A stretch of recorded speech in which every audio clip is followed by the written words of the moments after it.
Merci beaucoup à toutes nos fidèles de cette magazine Église aujourd'hui. Vous êtes dans votre magazine qui parle de la religion, bien entendu. Aujourd'hui, nous avons reçu pour vous le prophète David Ngoyi Mulunda, comme on l'appelle toujours Mulunda Muyampe. Il est ici avec nous. Il va nous parler de la part du Seigneur. Bonjour, papa. Bonjour, papa. C'est moi le prophète David Ngoyi Mulunda Muyampe. Je suis très content de me recevoir dans votre émission. Alors, avant de commencer, papa, est-ce que vous pouvez recommander cet instant dans les mains du Seigneur? Il n'y a pas de problème. Père de gloire, Mungu wa neema, tunakusifu hii wakati ule kunatufuata, huyu baba kunatufuata, huyu kaka kunatufuata. Baba, maongezi yetu, roho yako itawale, isaidie wewe atatusikia hapa. Ule mgonjwa unalipotesha tena tumaini mbele ya Bwana, ni katika jina la Yesu Kristo tunasema hivi. Amen. Amen. Merci beaucoup, fidèle. Maintenant, pasteur, nous allons parler aujourd'hui sur la gloire. La gloire de Dieu. La gloire de Dieu. Comment obtenir la gloire de Dieu? Est-ce la gloire de Dieu, on peut les trouver dans la prophétie, dans la prédication, dans les chansons? Où est-ce qu'on peut trouver la gloire de Dieu? Donc c'est ça notre thème d'aujourd'hui. Maintenant, avant toi, c'est gloire les gloires Ok. C'est ce que je voulais un peu savoir, c'est ce qui concerne la gloire. Vous savez, même nous les serviteurs de Dieu, nous devons savoir que la gloire appartient à Dieu.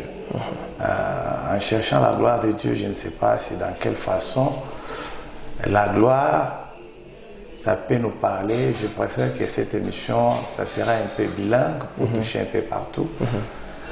La gloire appartient à Dieu. Maintenant, j'aimerais vous puissiez me donner un peu la lumière. C'est quelle gloire, dans quel domaine, la puissance et la gloire. Je voulais un peu voir un peu la lumière. Oui. On voulait parler de la gloire de Dieu. Parce qu'on voit la gloire de Dieu, la gloire qui accompagne les serviteurs de Dieu. La gloire que Dieu accorde aux serviteurs de Dieu. Maintenant, on voit aujourd'hui, on ne sait pas. Beaucoup de gens cherchent la gloire, veulent la gloire. Maintenant, comment trouver la gloire? Maintenant, avant d'aller là-bas, on voulait d'abord comprendre la gloire, c'est quoi? Notre thème avec le peuple de Dieu qui nous suit, ça touche un peu partout. Oui. C'est un peu vague. Ce qui accompagne les hommes de Dieu dans des différents dons. Il y a les chantres, il y a les prophètes, il y a les pasteurs, il y a les évangélistes, il y a les fidèles. Alors, il y a les Saint-Esprit, ce que j'appelle souvent les distributeurs. Kuko le wanampatia neema ya kinabii. Kuko le neema wanampatia neema ya mtume. Kuna ule wanampatia neema mpika mziki. Vile vitu vyote ni binamwelekea Mungu. Ce sont des racines iko nenda kutron ya Mungu. Alors, ile manema kila mtu anatafuta ndani ya ile neema ijulikane. Mtu anaweza kuwa nabii, mais unafika hakuna mambo ya kinabii, ni jina tu anapata. Mtu anaweza kuwa mchungaji ama pastori, neno la Mungu haina umo, haina ndani. Neno la Mungu haina ndani. Oga ya Mungu haina ndani. Yeye mchungaji ni mchunga kondoo, mehali yake yenyewe haifai kuwa mchungaji, mebomoa jina la Mungu. Ule mchungaji sasa anakuwa ni mbwa mwito mbele ya taifa la Mungu. Ni kusema hapa tunatafuta kuelewa kitu kimoja. Mtu anaweza kufanya namna gani jili ainuke katika kipawa kenyewe alipewa kwa Mungu. Ule ameitwa nabii, ule anaita mtume ama apotre, ule anaita evangeliste. Wale watu wote wawili, wale watu wote wenye kuachana, wana vipawa vyenye kuachana. Sasa wanatafuta ndani humo kukue mamlaka yenyewe itaweza kuinusha jina ipande. huyu nabii ana watu wengi, ametawala sana. Tumeona Mungu amefanya vitu vyenye kuachana. Angalia mamlaka, ni mamlaka ya Mungu. Kila mtu Mungu alimpatia kipawa. Ni namna gani ya kukichunga? Kipawa kina vijila mingi. Mungu sio mtu wa kucheza naye. Leo tunaanza kuona ile gloire inakuwa sawa ndani ya batu. Je suis l'homme de Dieu, je suis apôtre, je suis archibishop, je suis le bulldozer. Dans l'œuvre de Dieu, ça n'a pas de sens pour nous, haituinteresse. Kile kinatusukuma sana ni tujue hii neema na huyu mtu Mungu alichakula ametumia. Ile neema yake ina mafaa gani? Ile manema yote ni juu ya kuinua. Sasa uwe nabii, uwe mpika muziki, jili ile muziki wako uende fazi yote watu waitafute, watu waipende. Sasa kuna kuwa manguvu yene kuachana. Kuna nguvu ya Mungu.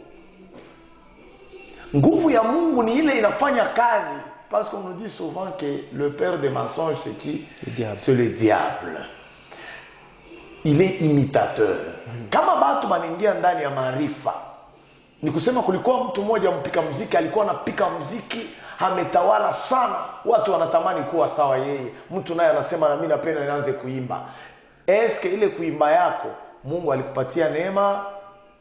Unaweza kuwa na sauti mzuri, unaweza kujua kutunga miko, lakini jili itoshe na lomba upawa, ile upako uwepo, ile utukufu, ile mamlaka ikusindikize. Sasa ni ile ulizo wanatusi namna gani tunaweza kupata ile utukufu wa Mungu. Kama ni utukufu wa Mungu, una mipango yake. Kama ni utukufu wa shetani nao una mipango yake. Kama shetani anakupatia utukufu leo, ujue kusema kesho yake atakulomba. Leo anakupatia na mkono wa kume, kesho anakukota na mkono wa shoto. Juu ya nini? Anatafuta namna gani yeye shetani, chez le diable il n'y a rien pour rien. Iko sawa mtu anaenda kutongoza dada mwanamke mwanaume, anaenda kumfuata. Leo anamlipia transport, kesho anampatia hivi. Utaona tu siku moja anasema mimi natafuta kulomba. Atamlomba nini? Yeye atapenda ampatie na yeye transport. Anatafuta mwili. Shetani wakati mtu anatumia juu ya kwenda kutafuta nguvu ya success, watu wamjue, watu na mimi napenda nikuwe fulani, nikuwe star. Nilo kunaona hata muziki ya dunia sio wote wako napanda. Kuna watu tunabajua, tubajue ni nini? Kuna fasi biko naingia. Kuna mtu alisha kuingia ndani ya maarifa, amegusa uwezo wake, amegusa mabulozi yake, inaanza kumsindikiza. Huko tunakupigia mikono, huko unalia. Uko unalia juu ya nini? Uko na makonta randra, uko na madamu yenyewe ulimwanga, walikulomba baba yako unapeleka, walikulomba mama yako unapeleka. Unaisha banduku yako bote, unabeba maetwali ya banduku yako unapeleka kwa shetani. Ile kazi yako, unaua baba, unaua watoto. Sasa furaha ni nini ya shetani? Shetani ni mpumbavu, ni nyama mtu mwenyewe kwake na rezone. Ni kusema anakubebea baba, anakubebea banduku bako, anakubebea familia yako, unabakia kunalia. Na utukufu wa Mungu uko nguvu sana. Sasa ule utukufu wa Mungu sio kusema mtu yoyote anaweza kuipata. Mungu naye ana mipango. Shetani naye kule kuna mipango. Mbona watu kama mtu anaenda kutumia uchawi ama maarifa, wanamwambia utafanya hivi, utafanya hivi. Unaona mtu anatimia sana kuelewa ile vitu vyote enda kavitimize. Kwa Mungu, Wakristo wengi wanaona kusema shetani ni wa mchezo. Hapana. Le diable il est puissant, mais notre Dieu il est le tout puissant. Kama unamuneglige atakudetruire maisha yako. Amen. Atakuharibu maisha yako. Angalia watumishi mingi balikuwa na Mungu, balikuwa naomba Mungu, balikuwa namtafuta Mungu mwaki na ukweli. Leo shetani hapana kumuneglige, hapana kumuona sana kitu kia bure. Ni mtu alishakulilisha watu, ni mtu ashamkalisha, hakuanze na sisi hapa. Ni mtu wa zamani anajua hii dunia mzuri. Natafuta juu ya ile utukufu wa Mungu. Sisi watu sasa kama tunatafuta utukufu wa Mungu, tunatafuta kubeba fazi ya Mungu. Kama tunabeba fazi ya Mungu, tunaingia ndani ya Biblia, tunaangalia Genèse chapitre 2, verset 16. Unasikia Mungu anamwambia Adamu kusema, naomba kitu kyote. Nimekukataza usiguse fazi fulani. Na ile fazi fulani ukiguse unafariki. Yeye Adamu alipata kusikia yenyewe Mungu anasema, yeye alitafuta kujua ile utukufu wa Mungu. Shetani anamtokea anamwambia, inabidi uguse. Kama unagusa utakuwa sawa yeye, utakuwa na ile utukufu, utakuwa na ile uwezo, ile gloire itakuwa nguvu juu yako. Ile ilimtembezesha Adamu ni tamaa ya kuwa sawa Mungu. Success ya dunia ni ya mtu. Kama mtu anaingia mpika muziki wa dunia, anatafuta success fulani, anaingia ndani ya maarifa, ametoa banduku bake, amefanya mauchawi yake jili atawale. Ule mtu conscience yake iko sawa nyama. Juu ya nini ule mtu? Hana na bumutu ndani yake. Ile kazi yake inasukuma nini? Uangalie muziki ya dunia, wakati watu wanaanza kucheza, wale wapika muziki ni nini ile wanavaa? Unaona wanaacha wanamke kumkongo hii wazi, wanaacha maziwa wazi. Mbona wao wanaume hawaache kwa hao wazi? Wanachezea tu mwanamke juu ya nini? Akisha kumwacha vile, ile iko sexy, iko naturel, mtu atuangalia vile anacheza, inaanza kusukuma kubusharati. Inaanza kusukuma busharati. Kama pale anatumia na pombe, ametumia na tumbako yao ya magali, baba, unaona sasa watu wanaingia ndani ya vitu vingine. Unaona mtu kama yuko anakunywa pombe, hapana na haya vitu vyote anaweza kusema. Kufuata mwanamke anaweza kumfuata, hata kitu kikuwake ndani yake kinapangiwa kufuatana na ile mwimbo na vile biko naimba. Kama unaangalia vile biko naimba, ni paka vitu biko nataya maparti intime hapa, biko bifulani, sikini vitu bimoya biko diabolique. Kama unaangalia mzuri sana, unaweza kujiperdre. Michezo ile kunacheza iko naonesha tu hali ya watu, iko naonesha tu hali ya rapport sexuel. Haina mapenzi ya Mungu. Ule anajua lwake Mungu hawezi, ana na mambo na Mungu. Anatafuta njia yake, parce qu'on nous dit le salut est individuel. Ni kile jina yake ile anachakula. Sasa zingine siku ya mwisho hataamini anaacha ile njia. Wewe ulienda. Ule mtu anajua kile konafanya. Ule mtu anajua njia ya chakula, anaweza kufanya vitu vyote pale, anaweza kutongoza badada, hakuna mambo parce que alisha kupotea mara moja. Sasa wewe unaitiwa mchungaji, unasema uko mchungaji, uko ama pastori, uko ama nabii, umetabiri mbele ya television na watu wanasikia kweli, ametabiri nabii wa kweli. Sasa unatafuta utukufu ya Mungu ikue. Ndani ya utukufu ya Mungu imeomba oga wake, kumuogopa Mungu, kutembea gisi Mungu anapenda. Wewe ni mpika muziki, unasema na mimi naanza kumwimbia Mungu. Unaimbia Mungu. Angalia hali yako, huyu yuko na voila. Angalia mimbo yake gisi yako naimba. Angalia gisi kuna muabudu Mungu. Ni Mungu muumbaji. Notre Dieu le créateur. Tunapaswa kumogopa sana, kumpatia heshima. Sasa avant muende papa, utukufu ya Mungu ndio eske iko paka tunaona watu wa mingi banaanza kukimbilia mu vitu vingine, anapenda anabakie muimbaji. Ye ashita muimbaji ni njoo aliona prophet David eko naimba utukufu ya Mungu unaonekana, mtu naye anapenda na yeye anje kuimba. Anaona prophet Daniel anaprofetize nguvu sana, vitu njizi nafanyika na anapenda na yeye profetize. Anaona prophet David anaombea watu bilioni, anatembea bafu analamuka, na anapenda ingi. Eske utukufu ya Mungu iko paka mobile bitu bile?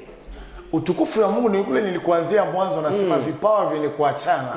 Nikishina moya iko mnene inaloomba tuko naenda tutaisha leo. Ni kusema ile inakuwa sasa ni tamaa. Ni kusema ndani ya ile vitu vyote, kama hakuna boka ya Mungu hakuna kitu kitaendeka mbele. Amen. Iwe mpika muziki, kama Mungu anaweza kufanya neema, unatoka ile success na kuya. Ogopa badada hapa, unaona? Badada shetani kuna batumikisha sana. Mbona mwenjuko la base. Zipe inapaswa kuiogopa. Kama unaona tabata kuibaza kuiweka kule kwa magazeti, unaheshimia pita pembeni. Zipa haina kitu ya kucheza nayo. Mwanamke kuna pouvoir moja shetani anamtumiaka ajili ya kudetruire. Mtu anatafuta kuwe nabii. Mtu anatafuta abakutafutake kuwa nabii. Ni Mungu kama anapenda. Tunaweza kuingia tunaomba, sio kujene sana. Ndio utapata ile utukufu. Hapana. Nilikuta mtu mmoja anakula ba Peugeot ba mingi. frère ule unakula papijo, sasa mtaanza kula papijo paka vile tu yani Yesu wakati walikuwa wanambatiza pijo alibukalaka hapa. Ndio unakula papijo pour nianze kutabiri. Na angalia katika kutabiri ni kuona mambo yenyewe Yesu Kristo anasema naenda. Sikumiache wayatima, tamitumia nini? Roho msaidizi. Na ile roho itamiambia ile mambo dunia ijue. Bale batu tu kunapokea. Kuko mtu alishaingia ndani ya maarifa, kuko ndani mtu yuko ndani ya bulozi, kuko siku mumaro ya batu, muko mambo tu kunapokea batu bakwa. Mtu mwingine atafika na ikala huko profeti uvumbuli. Unaanza kuomba, Mungu anaanza kukuambia. Na ile vitu kunamwambia yule mtu ninjua mrudirie Mungu, ache ile majia, ayue kusema Mungu anamuonaka. Profeti aende kumtafuta, njoo utapata haya.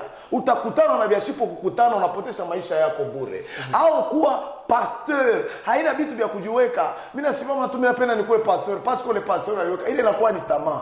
Kuna uwezo ule mtu mwenyewe Mungu aliita. Hata kama tunaangalia Musa ndani ya Biblia, wakati Mungu anamuita, kulikuwa alama moja ilionekana pale. Anamwambia ondosha viatu vyako, beba mtu uko nayo itie chini, inageuka inakuwa nyoka. Alikuwa anamuonesha utukufu wake, alikuwa anamuonesha puissance Mungu yuko nayo. Kitu kyote neema paka ulikuwa mtu mwenyewe anaitiwa na Mungu. Kama ukaitiwa na Mungu, utaingia katika roho mbaya na chuki, utabamba ulozi. Na ukisha bamba ulozi, ni kule mtu anaanja na Mungu, anamaliza na dunia. Uliona huyu frère alikuwa anaimba, huyu dada alikuwa anaimba, huyu dada alikuwa anatabiri, masiku kidogo mwenyewe alikuwa anatabiri, anakuwa na mimba. Intercessor mkubwa. Na waangalia wadada wengi wale weko nacheza ndani ya kanisa ya Mungu na roho ya Bwana. Weko na mambo. Na wanduku wa mingi wale wanacheza na roho ya Bwana, weko na mambo. Weko na mambo juu ya nini? Bakiangalia hii full unapitisha ku television, hii ma concert unapita, uangalie batu beko na yala paka full. Atatafuta ile full, anatafuta kuingia mu vitu vingine. Hii full haikuanze leo. Ni kusema kazi ya Mungu inakuwa na 20. Hii community tuko nayo iko na 20. Tunaona experience ya mingi, tunaona mambo mingi. Hii television utaikuta tena unaiacha. Aba batu ba Mungu utebakuta tena unaibaacha. Mambo ni kuisha kwetu. Unaona ale Moloto gisi alianza na vile wanamuzika. Yeye ana musicien wa kwanza ukinchasa ule alianzaka mambo ya muziki. Mbona anakufa na ile honneur? Mbona mwanamuzika na ile honneur?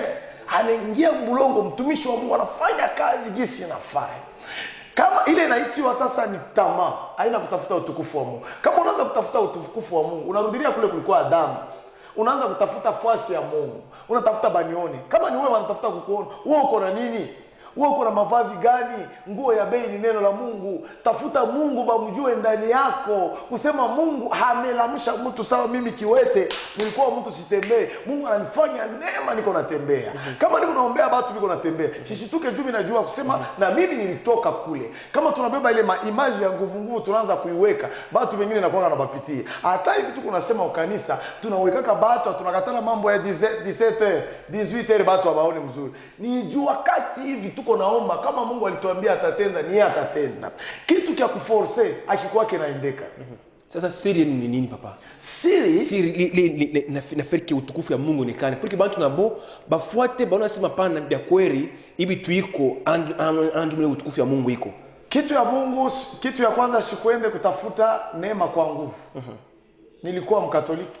Sisi tunaonajua watu ya Mkatoliki ni kuimba magharibi misa ya kukawa mambo ya maduzera tukujue. Tulijua tu ni 6h ushashibepusha jiprepare ukanisa unarudia na chapelea.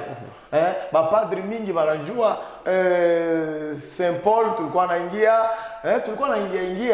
nilikuwa mgonjwa vile. Sasa vile Mungu yuko fazi yote, Mungu alitumia batumishi wengine wananitokea, wanakaa kuniombea, mimi natembea. Nikusema hivi, mimi sikuenda kuforce kitu, ni kwenda neema nianze kuona. Parce que benye tuko naona biko vitu vibaya sana. Tuko naona biko natupatia boka. Kama unaona mtu anafika na kuambia mimi naona kaonake.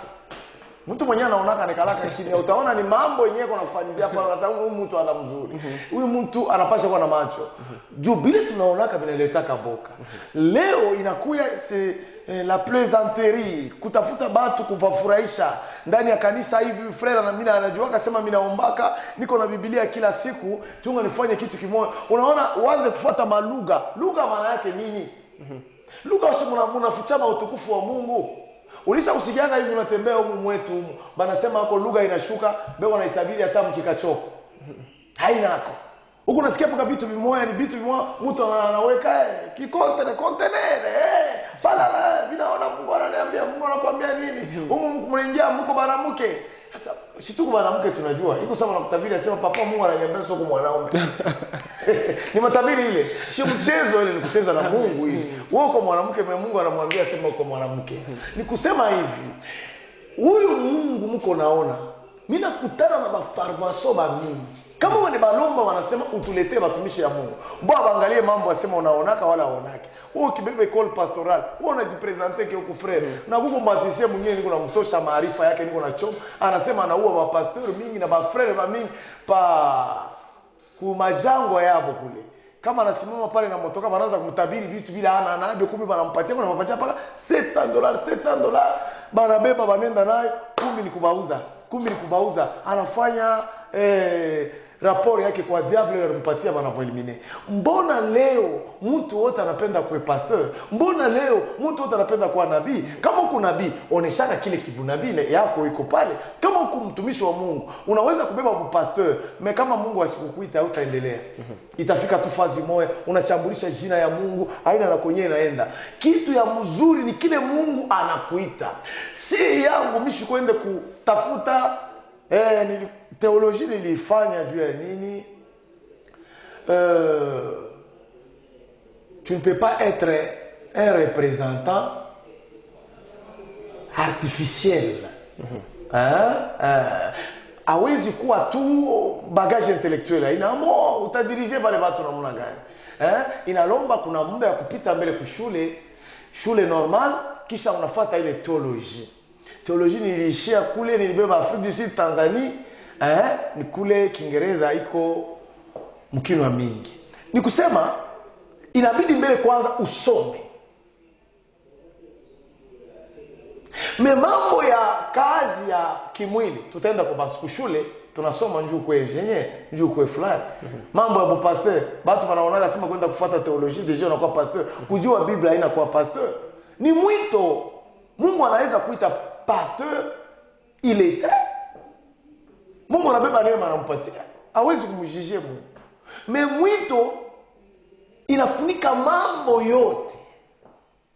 Neno la Mungu nayo inabidi kuijua sana paske uko na jere watu wa mingi, hapana ukue borne. Un leader ashijue kitu. Unapasha kutafuta kujua juu miaka na miaka uko ndani ya hekalu unakuya watu bani kwa chat. Siri yangu ni hivi. Paske Mungu aliniita. Kitu ya kwanza mtumishi wa Mungu wa kweli haina mtu mwenyewe anatumia uongo. Huku naona mtumishi wa Mungu, mtu anakuwa kutubu kwake, ni dada anakuwa kutubu kwake, papa Miriam Forte nilipata problem hivi, ule dada anaweza kuacha kanisa. Haina kusema mimi naona mtu angalia ule alikuwa anatosha mimba alikuwa hapa. Ule ana mtumishi wa Mungu. Hata ule dada ananitukana mimi. Ninatoka mwile kanisa. Anaweza kusema vile ajue kapasite ya mchungaji. Kuna wachungaji wengine wanashindwa kuchunga siri ya Mungu. Mtu anaenda kutubu kwake, mambo inaenda fasi yote. Alitubu, alibeba bwana wa benyewe, alifanya nini? Hiyo Biblia Mungu anasema jeni nini wote mnaolemewa na miziko tutawapatia kupumzika. Mtu anakuwa anatubu, kulikuwa mambo fulani nipitia, niliingia. Sasa vile anatubu, wewe mchungaji, chunga siri. Hata kama anatoka mkanisa, kama anaingia mu maarifa njoo mbaya. Kama anatoka mu kanisa, kesho anaingia mu pastor fulani, haiko paka naomba Mungu. Unasikia simu wanabeba watu baba. Kuna mtu uliumbaka, mimi na mtu niliumbaka. Bale nitakuta leo ni bale Mungu atatuma. Bale nitaombea leo ni bale Mungu atatuma. Mimi ni kufika kufanya kazi yangu na kufuata suivi ya kondoo yake, mambo naisha. Mtu hana wa mtu. Siri ya kwanza ile inasimama, heshimia Mungu itoke ndani ya moyo wako. Leo katika mafundisho watu wanapenda pesa sana. Na watumishi wachungaji mingi wanapenda pesa wanabii. Mungu anasema, Mungu ananiambia kuna vita ya kizazi. Ile vita ya kizazi yenyewe ni vita ya kueste wala ni vita ya wapi achipo kuishaka bayama. Vita ya kizazi Mungu anasema unyuzie mbele Biblia ya $100. Na ile Biblia ya $100 utaweka na makuta mu envelope. Ile makuta utaweka mu envelope, tutapanda nayo kumlima. Na wakati tutashuka kumlimani, tutakupatia mambo yenyewe Mungu ana kumlima. Mungu uko ndani ya moyo wa mtu. kuna siku tutasemezea juu ya mlima, kuna mambo kani inakuwa yanafanyika. Mungu eko fazi yote, me mlima ina shabaha fulani. Mlima anaanza kwenda kupata makuta, kupata hapana. Mlima ni fasi ilikuwa naenda wanabii kwenda kujiprepare na Mungu. Pale unasikia 40 jours 40 nuits Yesu alipanda. Alienda kuongea na Mungu. Ni fasi ya kimya. Meleo ukipande kumulima ya Kawama, utakuta WC, toilet iko kule. Kumulima ya Mungu, toilet iko kule. Kuko toilet. Sasa ile toilet kumulima moya. Hapana kucheza na Mungu. Hapana kucheza na Mungu. Sasa papa tutafanya je ndio bantu kuchunga ile neema ya Mungu. Ndio kuchunga ile neema ya Mungu, kuchunga ile utukufu ya Mungu. Sasa vile una utukufu ya Mungu, unafanya jinja kuchunga utukufu ya Mungu. Parce que bengine banashinda kuchunga utukufu ya Mungu, baenda kwa madawa, bengine leo banashinda kuchunga utukufu ya Mungu, baenda kutembea na banamke ovyo ovyo ndio pate ile neema ile. Ile utukufu ile ndio bantu bayali bako mingi mkanisa, bantu bayali bako mingi kwa concert, bantu bayali bako mingi sasa tunaona na concert bantu wanaenda mingi vile. Na huwa napenda bayaji bantu vile banda kuna watu mai, banda kwa morgue, banda kwa cimetière, ndio pata utukufu. Ile utukufu ya Mungu tunayo shi. Tutafanya nini tuichunge utukufu ya Mungu bakie en permanence. Utukufu kuichunga paka huko naye ndio utaweza kuichunga. Usitafute ya kunguvu, bitu ya kutafuta bitakuletea tabu. Hivi niko tranquille parce que mimi napata batumishi mingi wao wanaletea majimu. Bo wanaona mtu wakati anaanguka, pepo anasema anaenda. Ashimone kwenye anaenda. Ifo uko na macho yeye asema anaenda. Anaweza kuingia kwa watoto wako. Anaweza kukuharibisha nyumba. Anaweza kukuingia. Kuna kijana mmoja walimletea kwa kunje ya prière quelque part, beko naomba. Anaona sema ni maombi vile anakuwa watu bakianguke, kuna ishi. Mimi esprit nasema leo utavula mangu. Anavula watu walikuwa ba mingi, anatosha pantalone mafula 100 kwanza, kisha anatoka nje sasa atakuwa president de la republique. Maana niletea pale kichwa inatenka. Ni nini? Kuna wakubwa. Hao wakubwa hapa walibatangulia mkazi wa baba yao wa imani. Kuko siri ya kinabii, kuko siri ya kitumishi. Fuata wale wakubwa. Kama Mungu alikuita, watakutilia mikono. Kuna malombi ile wanafanyaka jili mapepo ikujue. Ndani ya Biblia mapepo inajua, ilisema nini hatunijue. Tunabajua ba fulani na ba fulani. Pepo unajuaka aba ni ba fulani. Kuchunga ile neema.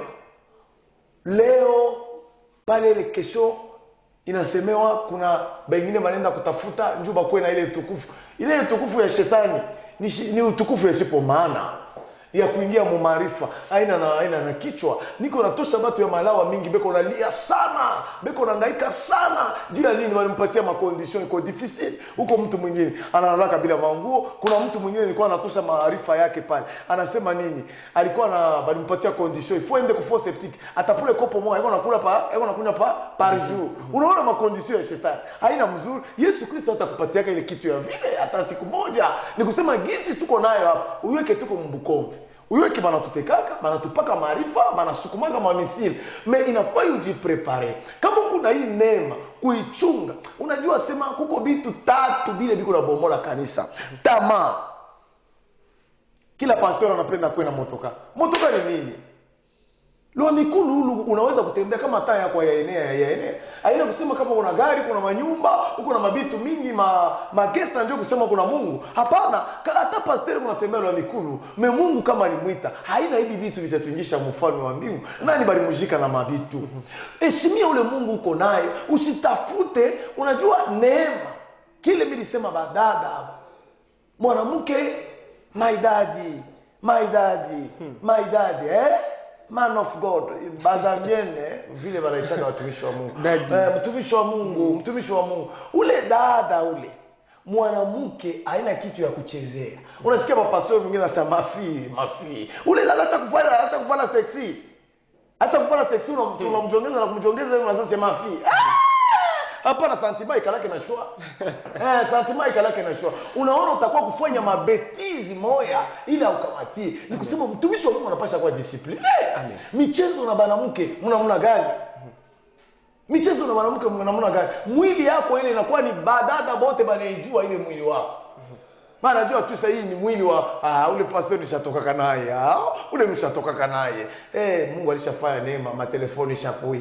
Ni unapima dada. Wewe unafanya ile dhambi. Wewe unabeba paka ile telefone unafilme, unapublie. Sio inaenda ku réseaux sociaux, unamvula wewe, unapata utukufu juu ya nini? Mungu anasema huyu mtu ni mtu mzuri. Ni kusema ama mtumishi wa Mungu mwizi wa ile namna sawa yuko natufuata. Kuombea watu paka na franga, kuombea watu paka na envelope. Huyu mtu uko nakuya hana hata franga, hana kitu, anakuya juu ya mambo ile uko naye. Mimi huko namdomba franga.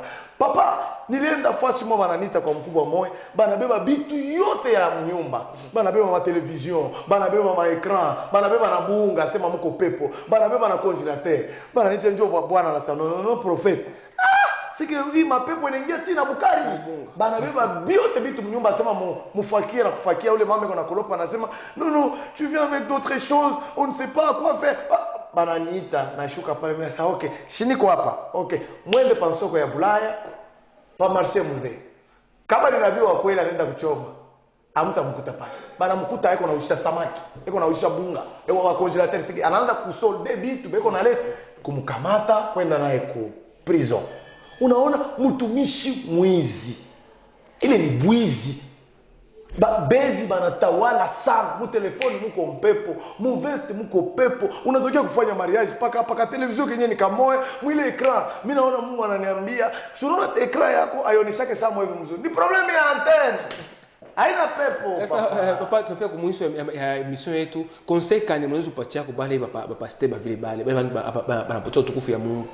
Banapotesha utukufu wa Mungu kula bwizi, parce que bitu bibaya bikipite inaenda kupunguza utukufu wa Mungu. Wewe mtumishi wa Mungu eko nakula kubatu, kuba fideli basi na kumjua kama anakuwa mama Dieu m'a parlé, mitafungulia paka huku kabukari kenye alikuwa kaloka batoto huku. Unaona bunene ya sauti na bunene ya matonge. Mtumishi wa Mungu kuna kula au tamwazia sema anafungaka. Mtumishi wa Mungu hawezi kwanza kula kwa manyumba ya batu. Mtumishi wa Mungu hapana mtu mwenyewe kunatumia ongo kubeba vitu vya batu. Mimi nakuomba wewe mtumishi, hii jina ya Mungu uko nacheza nayo wewe. Unalamuka mbusingizi, Dieu m'a parlé. Unalamuka mbusingizi, Mungu aliniambia. Vitu vyenyewe unakuambia ni vitu vya bongo kunasema kanya tu, kuevante. Kuko siku utakutana na ya kukutana nake. Wewe uko mwimbaji. Kama unapenda mwimbaji yako endelee. Weka discipline. Bali badada uko na bomo. Ile kinwa yako itaenda kukinwa ya badada ngapi? Leo uko na badada, kesho uko na badada, kesho ulibeba ni ça s'appelle comment? Hii maruji hapo unaweka kama kuna hii rouge, kesho kuna hii. Sasa ile kinwa moya ile kukukino ya badada kama ni ngapi? Kisha tunafia kumwimbia Mungu. Tena unafia kuimba na onction ikuye. Yawe. Ina onction hata unaharibisha kukinwa Mungu. Kama tu saa inaenea, hata uko naimba kumacho kwa shipo kunao, utukufu itatoka. Amen. Ni kusema aheshimie Mungu. Amen. Bache tamaa ya mwili. Ni kusema mkati mambo ya muziki. Muko dépense ya nguvu sana. Muko dépense ya nguvu. C'est musicien wa kweli ule kunaimbia Mungu. Batu wamsuteniri bia kweli. Mimi naona kuko souffrance bengine tangu alitoshaka mwimbo moya atatoshaka tena mwimbo mwingine. En tout cas, heshimia ile neema ya Mungu. Wewe na uko ndani ya maarifa na bulozi. Uchunge siku iko yako mvula itapika. Asante. Mungu embariki sana. Tunataka kufuata prophète David Mulunda Muyampe. Tunazungumza juu ya utukufu ya Mungu, kama kuchunga utukufu ya Mungu na kama kupata utukufu ya Mungu. Merci beaucoup à Chris, merci beaucoup à Rita. On se retrouve la semaine prochaine, bien sûr.